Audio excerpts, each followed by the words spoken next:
penal, kolego.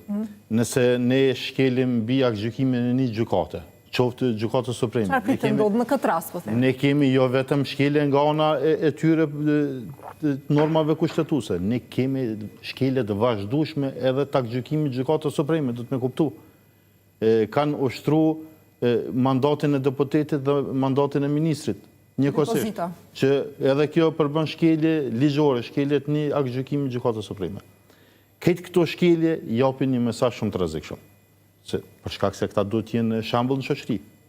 Duhet mi tregu qytetarët se na jemi ata që i kemë ndërtu shtetin, na jemi ata që kemë një akt më të lartë juridik. Nëse shkelet akti më i lartë juridik, çka i mbetet një politikone? Spaku nëse nuk e merr përgjegjësinë penale që unë thras institucionet që nisin procese penale për këtë çështje. Nuk ka talli, nuk ka hajgare. A i bie përgjegjësia te Akademi Dahari? Përgjegjësia i bjen për gjithë ata që e kanë zvarrit procesin edhe mbrana 30 ditë nuk kanë arrit kurfar thirrje të soncës.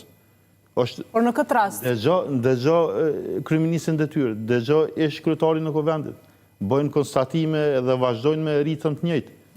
Thrasin që ne do të vazhdojmë diskutimin. Sa po thuhet. Më falë, avokat, kja është mendësia se si e shohin shtetin. Ata e shohin pushtetin, jo shtetin. Nëse do t'ishte me po ata pushtetin, më falë, shtetin, e kishin zbatu aktgjykimin e gjykatës kushtetuese, nuk ish lyp kryeministri kushtesë, po e kishte gjetur që nesrit, afati më të them përfundan, do të kishte kuvendin, kishte kryesinë, edhe ndoshta do të kishte edhe qeverin. Por, për të qenë për pushtetin, ai e ka marrë dëshirën për me analizuar, për me po këtë rrethon. Po kjo çka po shohim nash për keqardhë, deklarimet.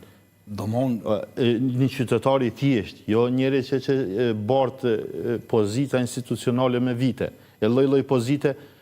Një qytetar i thjesht me deklaru me thonë nuk ka shkelje kushtetuese është e tërshme. Më falë, morre është morre.